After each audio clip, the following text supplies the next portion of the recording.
We love you, Martin!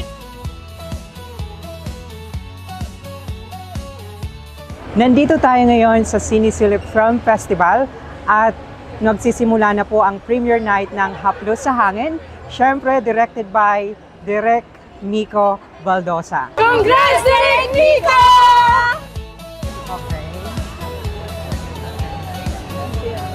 Hello everyone.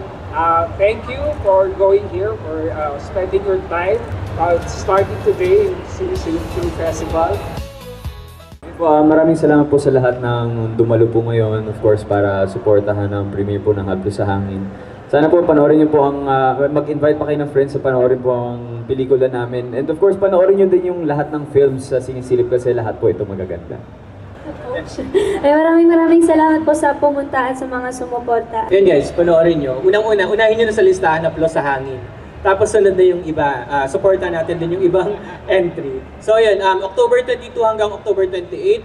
So ang mga pelikula po dito ay mapangahas, maganda at may kabuluhan. Kung makikita nyo sa likod ko, ayun po yung cast ng Haplos sa Hangin with Direk Nico and of course Martin. Hi Martin!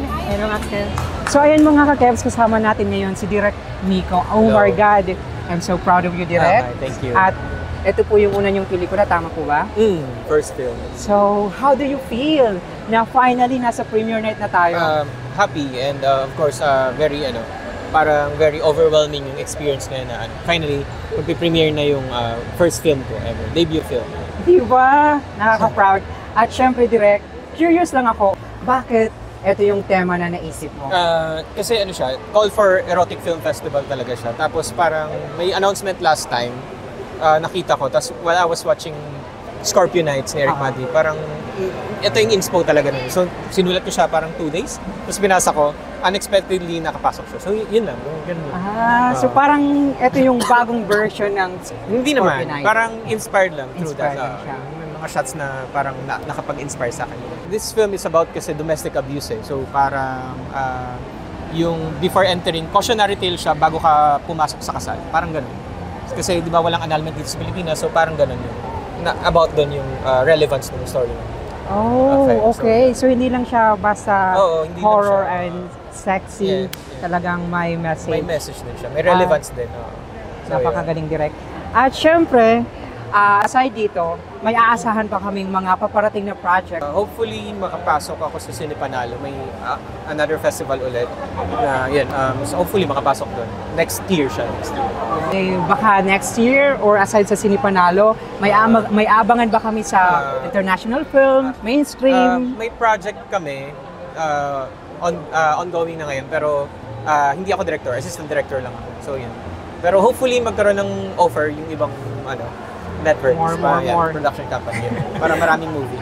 Mga Kevs. So yun. So ayan, mga Kevs, si Direk Nico, malaking congratulations po sa inyo and then sa team at sa mga artista nyo rin po. Thank you, Direk. Smile for the camera. Hi, Chad. Hi, Yasser.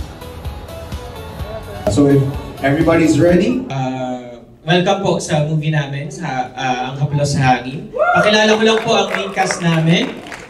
Si Martin Del Rosario as Eman, si Denise Esteban as Althea, Angelica Cervantes as Liz, Vincent Pahara as Emil. Hindi ko po itatawid yung hapon na to nang hindi ako nagpapasalamat sa lahat ng taong tumulong at sumuporta para matapos tong film na to. Sorry, naiiyak ako.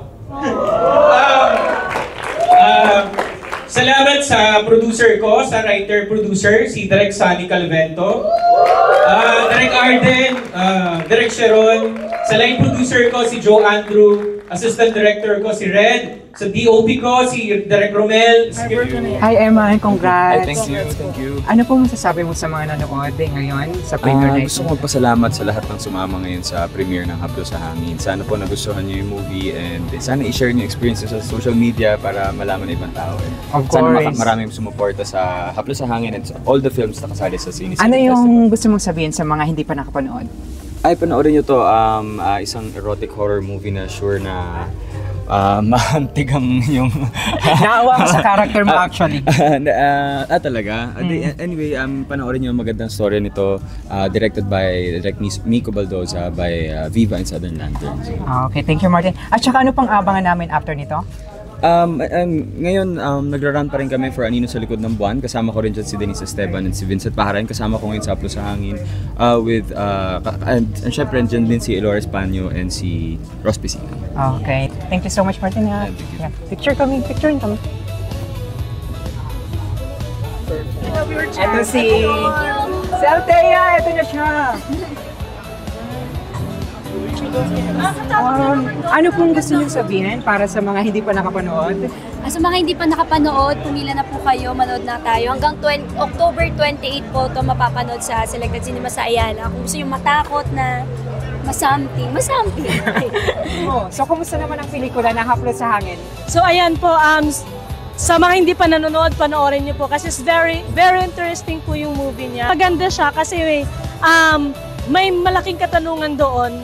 Ano ba? Bakit ba ganito? So yan, mas magandang mapanood nyo para kayo na mismo maghusga. Pero super ganda po nila Sir Martin.